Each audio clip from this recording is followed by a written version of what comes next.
স্বামী স্ত্রীর সম্পর্ক বন্ধুর মতো হবে।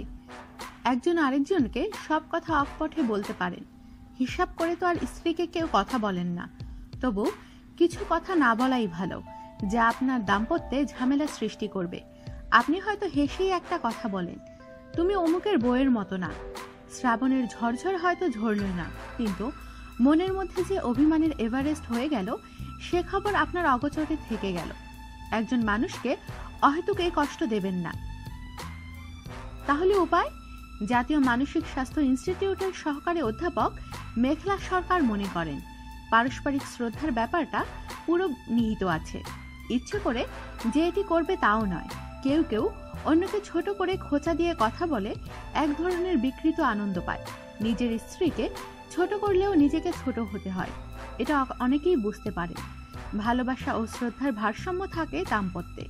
তোমাকে কেমন জানি দেখাচ্ছে, সুন্দর করে সাজতে পারো না, এই ধরনের কথা স্ত্রী কেন, ছেলেদের বললেও মনে কষ্ট পারেন তারা।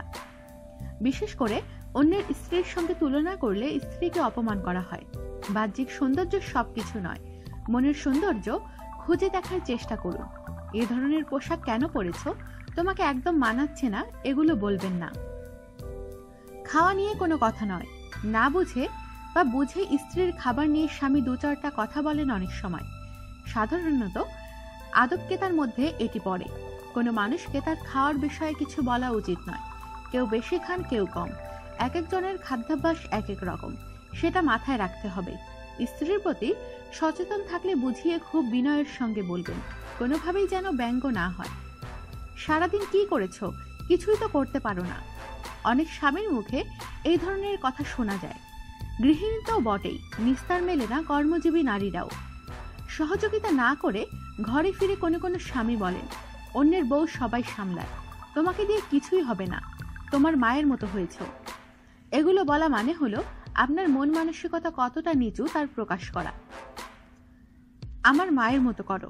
ধরেন একদিন শখ করে স্ত্রী ইলিশ মাছ রান্না করলেন, খেতে খেতে আপনি বললেন, আমার মায়ের মতো হয়নি, মায়ের কাছ থেকে শিখে নিও। সাধারণত স্ত্রীরা এই ধরনের কথা মেনে নিতে পারেন না। শাশুড়ির সঙ্গে নিজের তুলনা করলে গুরুত্ব কমে যাচ্ছে কিনা এই ধরনের একটা জটিলতা তৈরি হয় তার মধ্যে।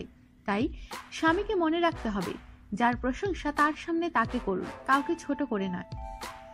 সাবেক প্রেমিকা বা স্ত্রী একই কাজ করত। সংসারে শান্তি চাইলে কখনোই সাবেক প্রেমিকা বা স্ত্রীর কথা মনে করিয়ে দেবেন না তাকে। অভিমানের বাষ্প এমন রূপ নেবে যে নিজেই বিশ্বাস নিতে পারবেন না। স্বস্তি চাইলে সব ভুলে যান। আমাদের সাথেই থাকুন আর সাবস্ক্রাইব করুন।